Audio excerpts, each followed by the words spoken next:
속중서신이다라고 말합니다. 그야말로 편지글이죠. 여러분, 누군가에게 마지막으로 손편지다운 손편지를 받아보신 적이 언제셨습니까? 저도 가만히 생각해 보니까요, 물론 우리 애들에게 엄마 아빠 생신 축하드립니다 라고 간단한 엽서와 같은 편지를 받아본 적이 있지만은, 제가 곰곰이 생각해 보니까요, 제가 아직까지 기억에 남는 그 편지가 초등학교 때 학년이 올라가고 반이 바뀔 때 그동안 친했던 친구들에게 서로 주고받았던 그런 손편지가 기억이 났습니다. 이제는 그 손편지 글보다 프린터로 활자로 인쇄된 그러한 글자가 어떻게 보면 더 저희들에게 익숙해져 가고 있습니다. 사도 바울 선생님이 직접 이 감옥에서 이 펜을 들고 쓴 이 편지, 에베소서. 여러분, 사도 바울 선생은 이방인의 사도로, 유대인의 사도가 아니었습니다. 이방인의 사도로 부름을 받아 예수 믿는 사람을 그토록 핍박하고 옥에 잡아 가두고 심지어 죽이는데 혈안이 되어 있었던 사람이 사도 바울이었습니다. 그는 로마 시민권자였습니다. 가말리엘, 그 당시 그 유명한 가말리엘의 그 문화생이었습니다. 8일 만에 할례를 받고 히브리인이요 철저한 율법을 따르는 바리새인 중에 바리새인이었습니다. 율법으로 따지자면 나는 하나라도 흠이 없는 철저한 율법주의자다라고 그는 말하고 있습니다.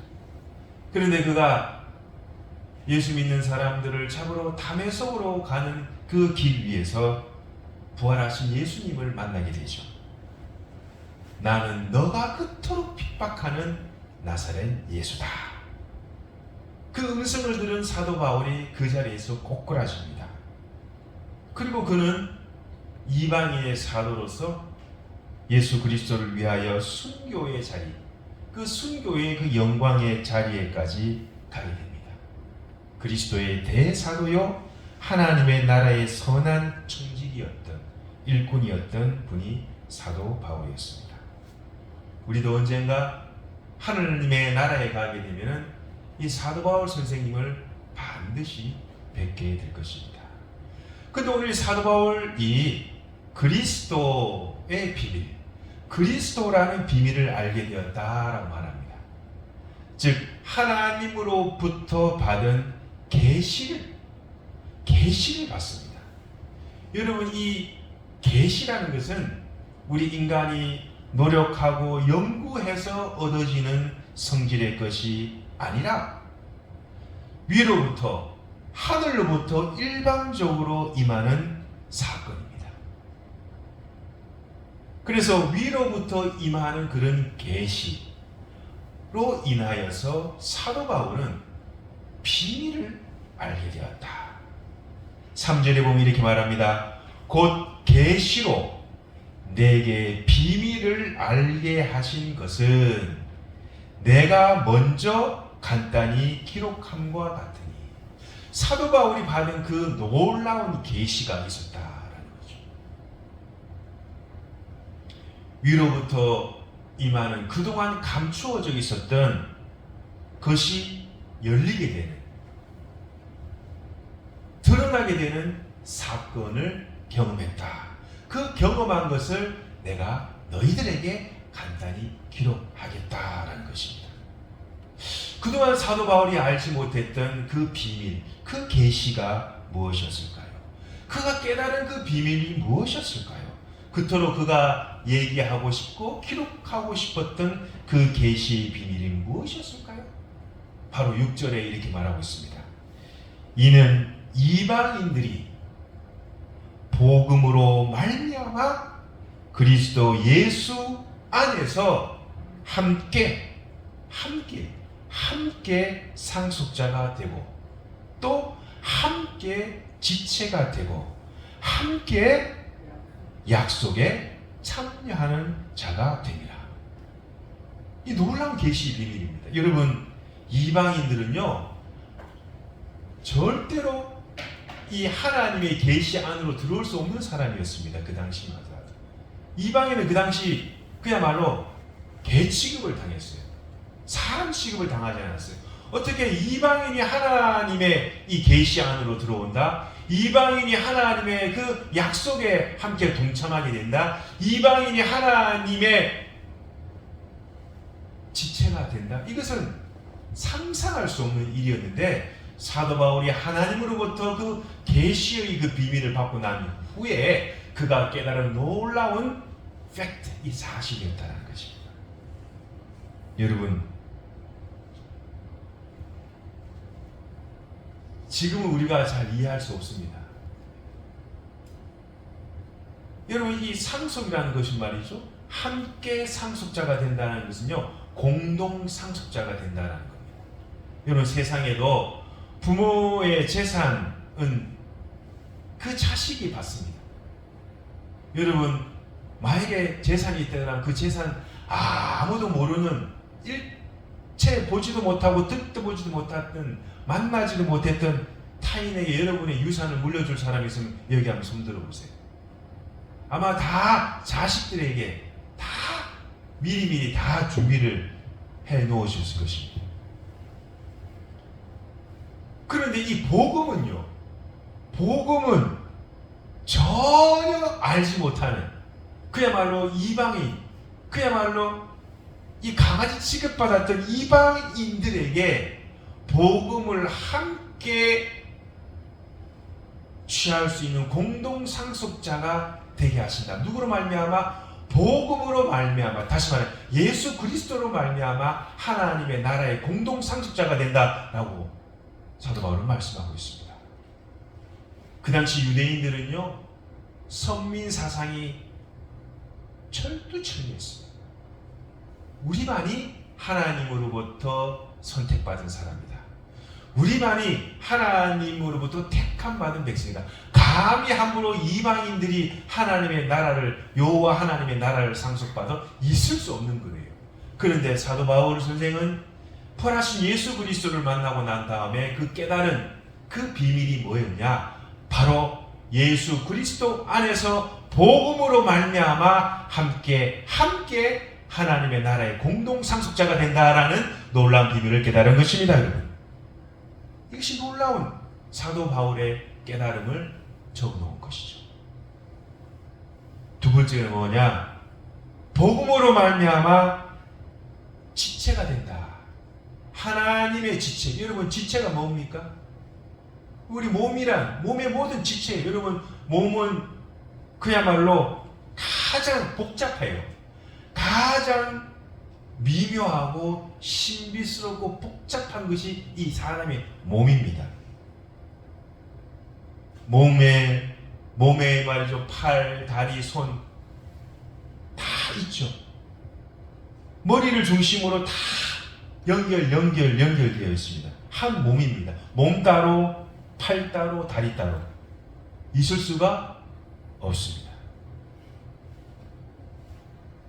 그런데 이 예수 그리스도로 말미암아, 복음으로 말미암아 이방인도 머리 대신 예수 그리스도를 중심으로 교회의 한 몸, 하나님의 나라의 한 몸이 된다라는 겁니다.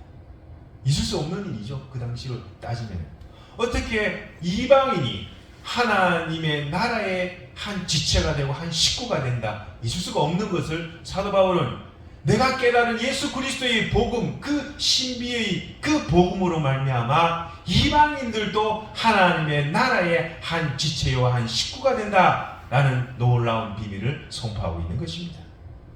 여러분, 우리는 서로 지체입니다. 코 따로, 몸 따로, 눈 따로, 입 따로 있을 수가 없습니다. 이런 이야기가 있더라고요. 아주 사이좋게 잘 지내던 눈과 코가 어느 날 갑자기 서로 삐죽거리더만 싸움을 하기 시작합니다. 코가 눈도로 얘기해요. 넌 쑥 들어가 너무 볼품이 없어. 내가 보니 너가 자랑할 게 전혀 없는 것 같아. 이 얼굴이 예쁜 거가 결국 내 코가 어떡하기 때문에 얼굴이 예쁜 거야 라고 코가 얘기합니다. 눈이 가만히 듣다 보니 기분이 나쁜 거예요. 뭐라고?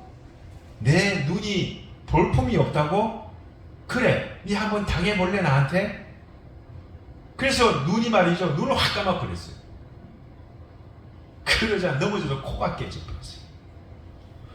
코피가 철철철철 흐르고 코가 생각할수록 억울해서 그냥 있을 수가 없는 거예요. 지금까지 내가 냄새를 맡아줘서 나쁜 것도 먹지 않고 네 눈이 그렇게 건강하게 잘 볼 수 있는 것도 모르고 말이지, 괘씸해가 말이죠, 코가 생각하다가 똥을 쌈장처럼 만들어 식탁에 딱 올려놔 버렸어요. 볼 줄만 알았지 이 눈이 냄새를 맡을 수가 있습니까? 눈이 대변으로 똥으로 상추 싸먹었다. 이런 우스운 이야기가 있습니다. 여러분, 우리 몸은 말이죠, 다 소중한 지체들입니다. 여러분이 그리스도의 몸에 다 지체들이에요. 어느 것 하나 소중하고 가치 없는 것이 없습니다. 귀하지 않은 것이 없습니다. 예수 그리스도께서, 하나님께서 우리를 하나님의 교회에, 그리스도의 몸에 다 지체를 불러주셨습니다. 너는 귀하고 너는 안 귀하고가 아니에요. 다 하나님의 귀한 지체라는 것을 여러분 기억하시길 바랍니다. 세 번째는 뭐라 그럽니까? 함께 약속에 참여하는 자다. 약속에 참여하는 자. 여러분, 약속 잘 지키십니까? 약속을 잘 지키세요? 어떤 사람은요, 시간 약속에 대한 개념이 없어요. 시간만 약속하면 늘 5분, 10분 늦게 나타나는 사람이 꼭 있습니다. 예비 시간도 5분 전에, 10분 전에 딱 와가지고 미리 기도로 준비해야 되는데, 예배 다 돼가지고 헛치고 예배 오면은 예배가 잘 될 수가 있을까요? 잘 될 수가 없죠. 미리 하나님께 드릴 예물도 딱 싸가지고 준비하고, 그것이 신앙의 아주 기본이에요. 여러분, 뭐든지 기본기가 잘 되어야만이 신앙생활이 오래 갑니다. 그것이 안 되면은 신앙생활이 가다가 그냥 스탑돼 버리고, 조금 어려움 오면은 또 스탑돼 버리고 그래요. 그러나 기본기가 잘 되어 있는 사람, 예배 시간을 잘 지키는 사람, 하나님과의 그 약속을 잘 지키는 사람, 그 사람이 하나님의 약속에 참여하는 자가 될 수 있습니다. 이방인은 그 당시 하나님이라는 분의 약속에 참여한다? 아니요. 어떻게 하나님이라는 분의 약속에 참여한다는 있을 수가 없습니다.